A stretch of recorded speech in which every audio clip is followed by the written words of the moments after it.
اللہ کریم نے قرآن مجید میں ارشاد فرمایا وَرِضْوَانٌ مِّنَ اللَّهِ اکبر ذَلِكَ هُوَ الْفَوْزُ الْعَظِيمُ، فرمایا سب سے بڑی چیز اللہ کی رضا ہے، اور یہ بہت بڑی کامیابی ہے اگر کسی کو ملے تو۔ کائنات میں سب سے بڑی چیز رب کریم کی رضا ہے۔ اگر اللہ کسی سے راضی ہو گیا تو بات بن گئی۔ اگر رب کسی سے، اور صحابہ نا چھوٹے چھوٹے بہانے تلاشتے نبی پاک کو راضی کرنے کے، اللہ تعالیٰ کو راضی کرنے کے، چھوٹے چھوٹے وہ بہانے کرتے، کوششیں کرتے، ہمیشہ جد و جہد کرتے، اور کوئی ایسا کام کرتے جس سے حضور راضی ہو جائیں۔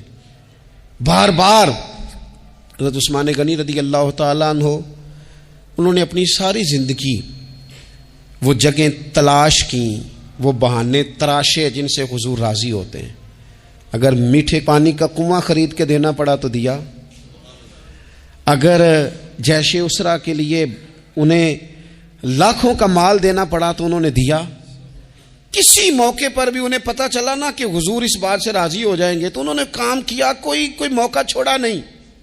ایک دن حضرت ام سلمہ رضی اللہ تعالیٰ عنہ کہتی ہیں میرے گھر حضور کے قیام کی باری تھی تو انہوں نے میدے کا، کھجور کا خوبصورت سا حلوہ تیار کر کے بھیجا۔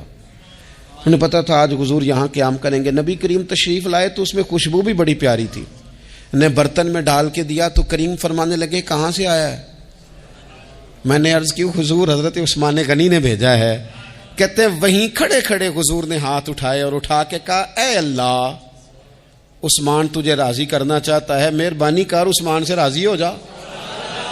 اس کی یہ کوشش، یہ جد و جہد، یہ ساری وَرِضْوَانٌ مِّنَ اللَّهِ اکبر، مالک یہ تیری رضا کے لیے ہے، وہ تیرے محبوب کریم کی خدمت تیری رضا کے لیے کرتا ہے، اس سے راضی ہو جا۔